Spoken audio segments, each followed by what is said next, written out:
Supercrack Estrella presenta. La Atlántida es la Antártida donde está el muro anti-zombies. Más allá del muro está la Tierra, infinita, más allá del muro está el virus, que nuestros maestros dejaron tras un muro. Ese parece ser el mensaje de la serie Juego de Tronos, y aunque suena de locos hay una base para creer que todo esto podría tener algo de verdad. Los caminantes blancos son los zombies de toda la vida, y lo mismo que ocurre en la serie de Walking Dead. Los zombies se llaman caminantes, y lo mismo que ocurre en Walking Dead basta solo con morir para que te conviertas en un zombie. En la serie Juego de Tronos tienes que morir en el norte, y con esto ya basta para ser un zombie. El norte de Juego de Tronos es el sur en nuestro mundo. Se conoce que la serie lo hizo así para despistar, y para que no fuera muy claro que ese lugar donde está el muro es la Antártida.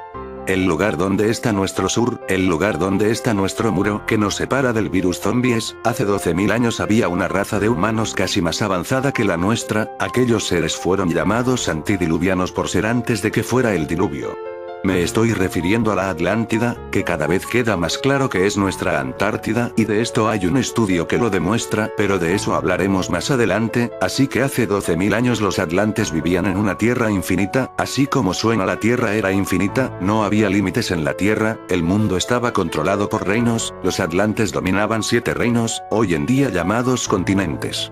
Lógicamente en una tierra infinita no se podía saber todo lo que había más allá, aunque sí se sabía de la existencia de otros reinos como los hiperbóreos. La Atlántida estaba en lo que nosotros llamamos hoy en nuestros días como Antártida. Los atlantes tenían contactos con los hiperbóreos, unos seres más avanzados que los atlantes, pues controlaban la antimateria para producir energía. Ellos podían pasar de una dimensión a otra y esto fue lo que les salvó. Cuando una especie de virus llegó del más allá de la Tierra infinita, no hubo manera de contener aquello, ya que de una Tierra infinita donde la cantidad de vida era tan grande, llegaron seres mitad humanos, mitad demonios que se alimentaban de la carne humana. No está muy claro, pero una especie de glaciación hizo que los seres del otro lado de la Tierra infinita se quedaran sin alimentos y sin recursos, teniendo que llegar al canibalismo. Esto creó una mutación en los seres del otro lado, creando seres zombies por millones imposible de contener con almas. Los hiperbóreos, para resistir esta plaga zombie rodeados por zombies hostiles, tuvieron que hacerse un hueco o perecer. Para aumentar sus posibilidades de supervivencia, el pueblo hiperbóreo crearon una máquina parecida a nuestro CERN, utilizó tratamientos químicos, biofeedback y electrónica para mutar sus mentes y crear autoimágenes mejoradas de sí mismos, o aspectos que fortalecieron sus cuerpos e intensificaron sus voluntades y convirtieron el poder de sus deseos en atributos, los cuales se percibían como una fuerza mágica por aquellos contra quienes se usaban. El CERN también desarrolló una tecnología para transferir electrónicamente el alma, de una persona a un cuerpo nuevo. Esta reencarnación por transferencia de mente creó una raza de potenciales inmortales, y permitió a los antiguos miembros de la máquina CERN instaurar un sistema de castas con ellos en la cima. La Biblia llamó a estos ángeles caídos, pero todo esto no fue suficiente para sobrevivir a la plaga zombie, así que tuvieron que escapar a una realidad paralela en otra dimensión. Los atlantes no eran tan avanzados como los hiperbóreos, así que cuando les tocó a ellos la llegada de esta horda de zombies por cientos de miles, tuvieron que crear con su tecnología parecida a nuestro ARP, un diluvio que matara a los zombies, y después crearon un muro con una cúpula que protegiera a sus 7 reinos del virus. Una glaciación dejó todo helado en lo hoy en día conocemos como Antártida. Los atlantes viven bajo el hielo de la Antártida, para algunos son ángeles caídos, para otros son demonios. Los que apoyan la teoría de la Tierra plana son los únicos que nos hablan de este muro. Un conspirólogo explica por qué cree que la Tierra es plana y hay un muro de hielo en la Antártida. El conspirólogo Nathan Thompson sostiene que un grupo de psicópatas gobierna el planeta en la sombra y trata de ocultar la existencia de un muro de hielo en la Antártida. La creencia de que la Tierra es plana en realidad y de que un gobierno mundial en la sombra engaña al público para que crea en un planeta en forma de globo ha ido en aumento durante los últimos tiempos. Uno de los principales defensores de esta teoría de la conspiración es Nathan Thompson, un comerciante del condado de Orange, California, Estados Unidos. Que no solo cree que la Tierra es plana, sino también que hay un muro de hielo en la Antártida. Recordar que en Supercrack Estrella hemos hablado mucho del condado de Orange, todos los satanistas y magos negros del mundo se encuentran aquí. No quiero decir con esto que Nathan Thompson sea un satánico, creo que es una persona que conoce mucho sobre ellos porque vive en el lugar donde están asentados todos ellos. No es el único que sostiene este tipo de ideas polémicas. El grupo de Facebook oficial Flat Earth y Globe Discussion, creado por Thomson en junio de 2016, ya cuenta con más de 37.000 personas que apoyan su teoría sobre nuestro planeta. Hay un muro de hielo en la Antártida que han guardado en secreto desde 1961, afirma el hombre, que nunca ha estado en Antártida, pero ha oído que varias personas han sido encañonadas por intentar investigar el muro del hielo de manera independiente, recoge sus palabras el diario The Sun. Además, Thomson señala que reza cada día para que no me torturen. Realmente creo que estoy en el punto de mira, asegura el hombre, que agrega que no sabe si es la CIA, el FBI, o quien quiera que proteja a estas personas que gobiernan el mundo. Nathan tacha a estas personas de psicópatas. No tratamos con gente normal, afirma, realmente no hay ninguna razón lógica para mentir a todo el mundo y decir que el mundo es plano, aparte de dominar el planeta, robar dinero y confundir a la gente, ese es su plan, explica el hombre la razón por la que los países no reconocen que la Tierra es plana. Por su parte, Spencer Marks, investigador del Grupo de Investigación Independiente, una organización científica escéptica basada en fundamentos científicos, se reunió con Nathan y otros partidarios de la teoría de la Tierra plana. Yo creería en una Tierra plana en un santiamén si hubiera alguna evidencia real para apoyar que ese es el modelo de funcionamiento de la Tierra y del sistema solar, sostiene el investigador independiente. Creo que los Flat Earthers, término que alude a aquellos que creen que la Tierra es plana, se aferran a sus creencias porque esto les hace sentir que tienen un conocimiento especial del que otras personas no son conscientes, opina Marx. La Atlántida podría encontrarse bajo el hielo de la Antártida. El continente helado podría esconder la mítica ciudad perdida a más de 1 kilómetro bajo su superficie, según una hipótesis basada en un mapa medieval otomano. De acuerdo con una hipótesis científica, la Antártida pudo haber albergado asentamientos humanos en épocas prehistóricas. Varios investigadores mencionan que en el lugar se podría encontrar la mítica ciudad perdida de la Atlántida, según reporta Daily Star. Esta hipótesis, propuesta en 1958 por el historiador Charles Al Gore, se conoce como deslizamiento polar. Según ella, unos movimientos de la corteza terrestre provocaron que grandes áreas del continente de la Antártida estuvieran libres de hielo hace 12.000 años. La primera fuente histórica que parece probar tal fenómeno es el mapa de Piri Reis, descubierto en Turquía en 1930. Este documento data del año 1513, cientos de años antes del descubrimiento oficial del continente, y muestra aparentemente la costa antártica sin el recubrimiento de nieve que tiene en la actualidad. Esto indica que esta costa fue explorada antes de ser cubierta por el hielo, que ahora tiene alrededor de 1 milla 1,6 kilómetros de espesor, dijo el teniente Harold Olmeyer de la Fuerza Aérea de Estados Unidos, en una carta que envió en 1960 al profesor Al Gore, en la que le afirmaba que su teoría era correcta. Ahora, teóricos de la conspiración no solo afirman que la hipótesis Abbott sea cierta, sino también que la mítica ciudad de la Atlántida se encuentra en el continente helado. En 2013, Google Earth mostró imágenes de unas estructuras similares a pirámides sobresaliendo del hielo, que en su momento confundió a los científicos porque parecían ser construcciones artificiales. Incluso decían que Adolf Hitler sabía de esta civilización bajo el hielo, y construyó supuestamente una base secreta sobre sus ruinas, según una antigua teoría conspirativa que volvió a circular luego que se encontrara un puesto de observación nazi en el Ártico ruso el pasado mes de octubre. La Atlántida fue mencionada por primera vez en uno de los diálogos escritos por Platón en torno al 360 a.C. En ellos se describe una ciudad fundada alrededor de 9000 años antes de su tiempo por unos seres que eran mitad humanos, mitad dioses. De haber existido en la realidad, las fechas coinciden con la hipótesis del profesor Al Gore. De acuerdo con una hipótesis científica, la Antártica podría haber albergado asentamientos humanos en épocas prehistóricas. De hecho, varios investigadores mencionan la hipótesis de que en el continente helado podría encontrarse la civilización que Platón lanzó a la fama. Esta hipótesis, propuesta por el historiador y profesor universitario, el estadounidense Charles Hutchins Al Gore en 1958, es conocida como deslizamiento polar. De acuerdo a la misma, unos movimientos de la corteza terrestre provocaron que grandes áreas de la Antártica estuvieran libres de hielo hace 12.000 años. La primera fuente histórica que parece probar este fenómeno es el mapa de Piri Reis, un fragmento de mapa elaborado por el almirante y cartógrafo otomano Piri Reis en 1513, descubierto en Turquía en el año 1930. Este documento data del año 1513, cientos de años antes del descubrimiento oficial del continente blanco, y muestra aparentemente la costa antártica sin el recubrimiento de nieve que ostenta en la actualidad.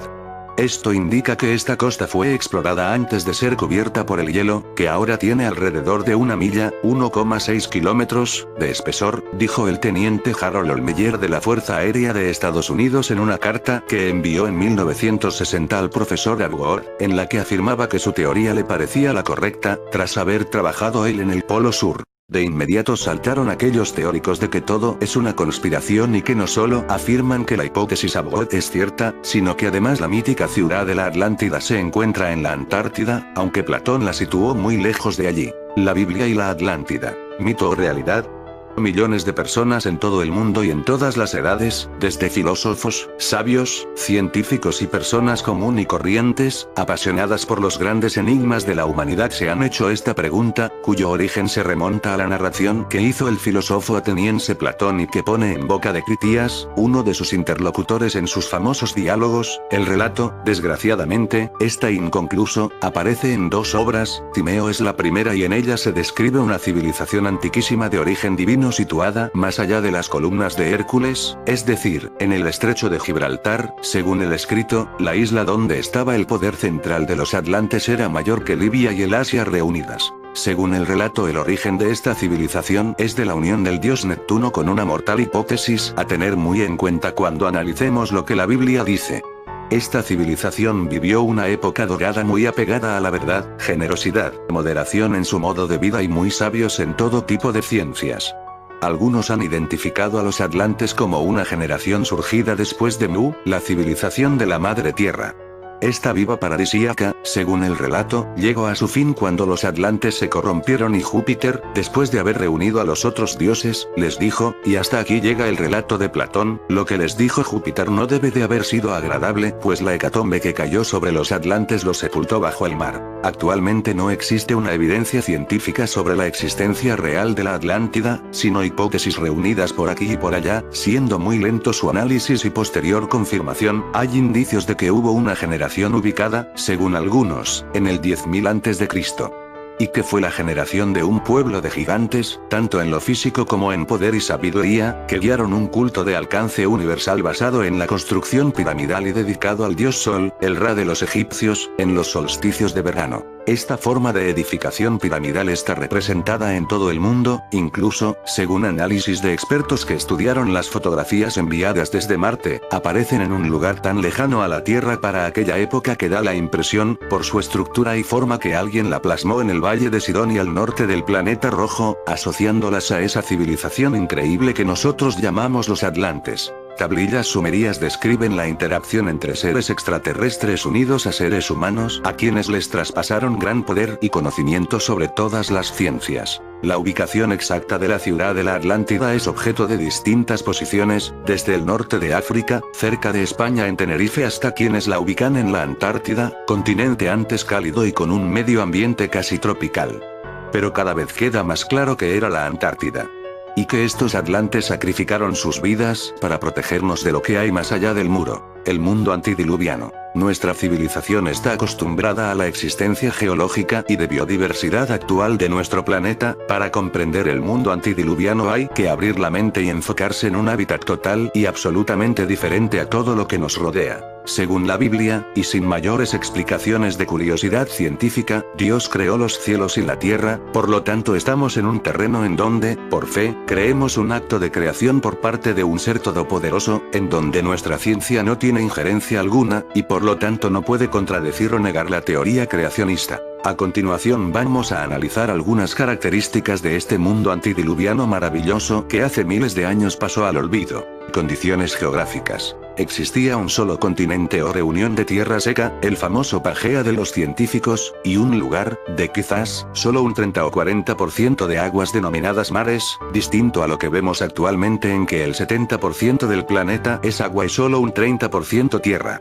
Las montañas eran de forma distinta a las actuales, es decir, posiblemente no alcanzaban los 1000 o 1500 metros de altura como mucho, pues eran lugares de suaves pendientes y completamente habitables y cultivables. Es por ello que cuando se habla de que el diluvio arrasó con las montañas más altas, no está hablando de la cordillera de los Himalayas o de los Andes, los cuales alcanzan de los 5000 hasta los 9000 y tantos metros. En otras palabras, las grandes cadenas montañosas inhabitables e inaccesibles como las actuales no existieron en el mundo antiguo. Hidrografía. En esos tiempos, según el capítulo 1, 6, 7 de Génesis, la distribución que Dios hizo de las aguas era así. Había agua bajo la superficie de la tierra, sobre la superficie estaban los mares en un solo lugar, luego en la atmósfera existía una enorme cantidad de agua en forma de vapor transparente. ¿Cómo sabemos esto? Cuando Dios desató el diluvio, capítulo 7, 11, dice que las fuentes del grande abismo, es decir, aguas encerradas bajo la superficie, salieron disparadas hacia arriba y hacia los lados, inundando y arrasando con violencia cósmica el mundo de entonces. También dice que las cataratas de los cielos, es decir, las aguas atmosféricas, cayeron desde arriba ininterrumpidamente durante 40 días y 40 noches. Toda esa agua adicional, es lo que hoy hace que un 70% del planeta sea líquido. Si no había lluvia, ¿cómo se regaba la tierra? El capítulo 2, 4, 6, nos dice que un vapor salía de la tierra y la regaba, es decir, el calor interno de la tierra calentaba el agua bajo la superficie a una temperatura adecuada, y ésta filtraba hacia arriba regando continuamente el planeta. Climatología. El clima de aquellos días era realmente el sueño actual de todo científico.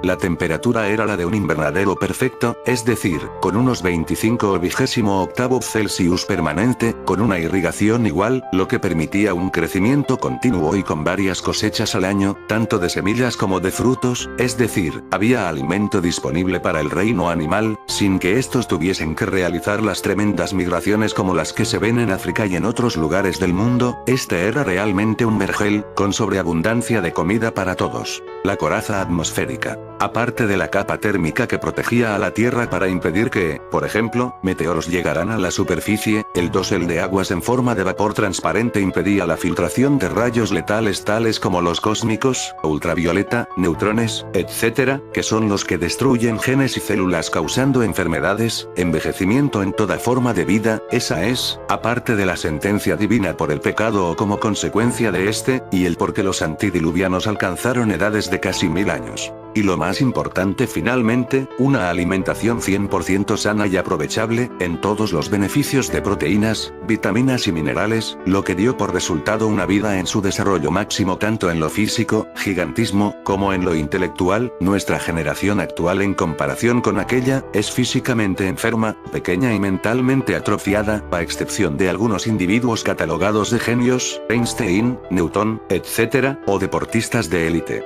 Razas de gigantes. Génesis 6. 4 nos describe dos razas de gigantes, nos dice que había gigantes en aquellos días, estos son gigantes humanos producto de las condiciones naturales anteriores, pero luego dice y también después que los hijos de Dios se llegaron a las hijas de los hombres y les engendraron hijos, estos son los valientes que desde la antigüedad fueron varones de renombre.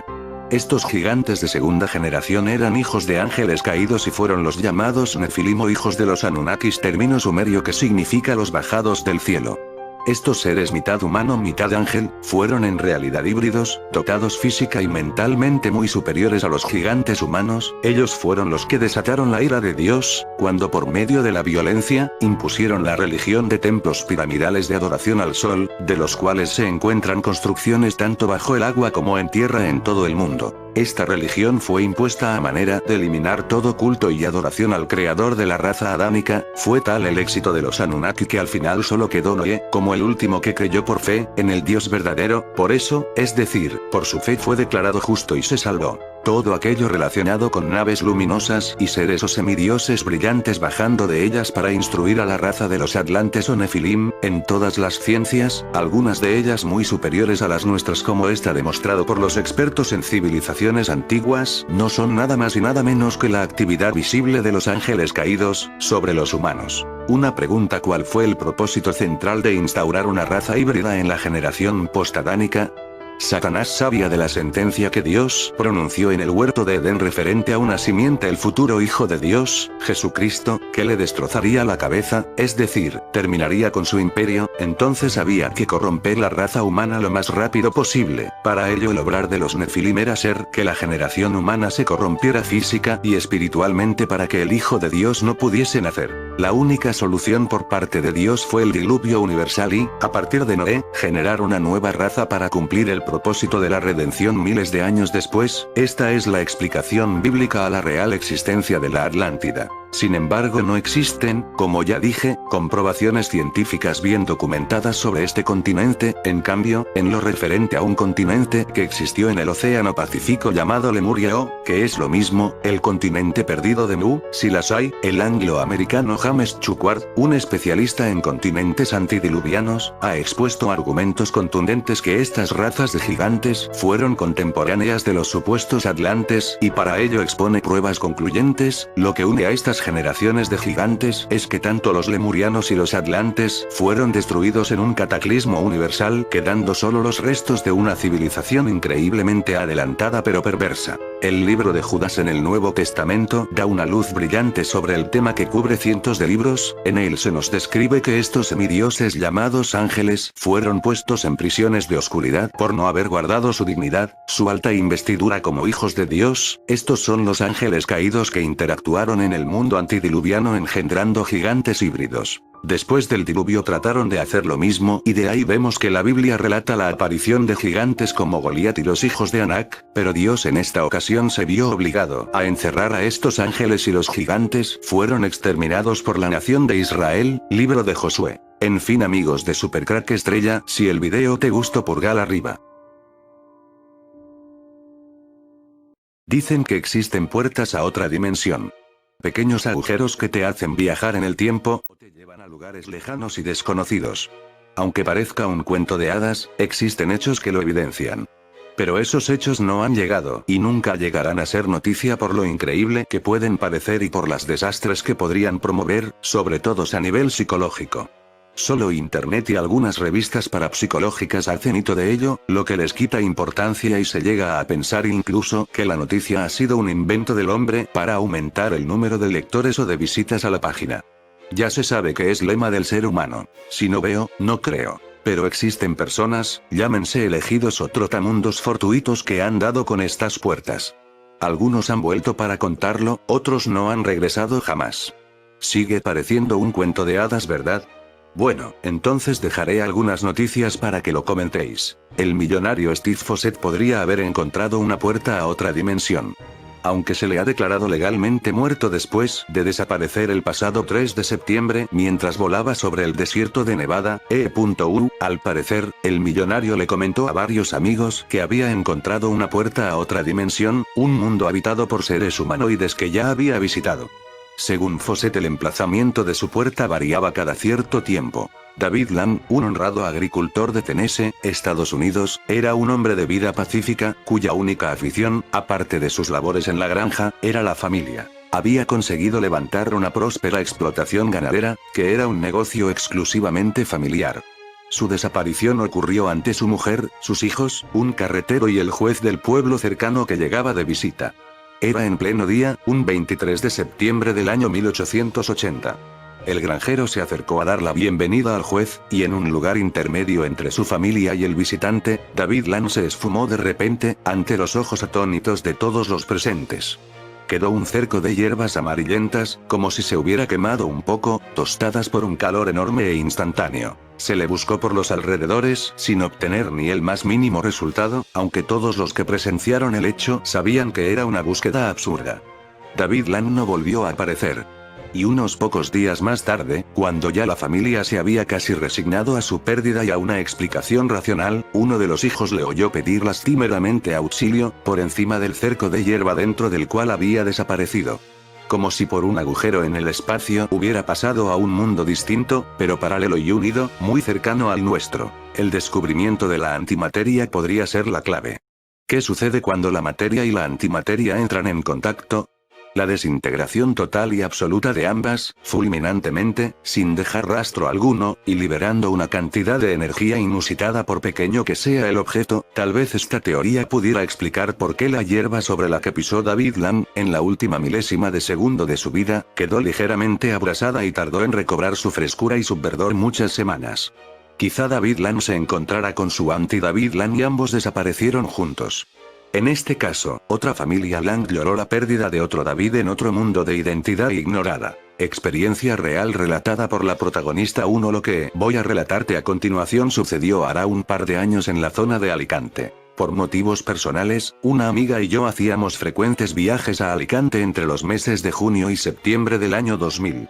Íbamos prácticamente todos los fines de semana y siempre nos alojábamos en el mismo sitio. Un pueblo no muy grande en la Vega Baja. Teníamos los horarios cambiados, puesto que dormíamos de día y salíamos de noche. Y todas las noches la misma rutina. Íbamos a una gasolinera cercana a comprar algo para comer y luego nos bajamos a la playa a pasear, así todas las noches. Hasta aquí todo normal. La última noche de una de nuestras estancias, decidimos variar un poco la rutina y decidimos subir a unas murallas que había muy bonitas. Nos sentamos en ella y estuvimos hablando durante horas. Más tarde decidimos ir a dar un paseo por la playa. Hicimos todo el recorrido de manera habitual y al llegar a la entrada de la playa, de forma automática y simultánea nos miramos a los ojos y de manera unánime decidimos no entrar. No hizo falta decir nada. Lo extraño vino después. Nos acercamos a la gasolinera a la que íbamos todas las noches y nuestra sorpresa fue absoluta. Te garantizo que la gasolinera que también conocíamos no estaba. Estaba el solar. Y no había manera de perderse, puesto que además de ir todos los días, estaba al principio de la subida a las murallas en las que habíamos estado un rato antes. Automáticamente decidimos ir a nuestro alojamiento. A la mañana siguiente volvíamos a casa.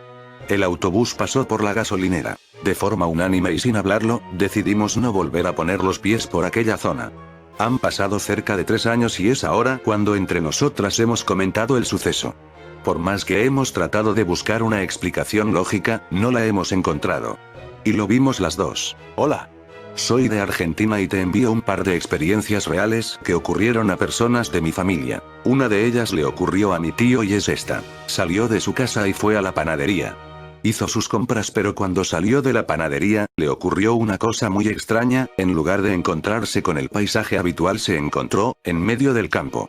De un lado campo con árboles que se veían de lejos, a su otro costado veía un alambrado, y a lo lejos campo con algunas construcciones que se asemejaban a galpones. Mi tío estaba más que asustado porque no sabía lo que le ocurría ni dónde estaba parado. Se dio cuenta que en forma paralela al alambrado, había una huella de carreta. Se propuso entonces caminar a la par de la huella.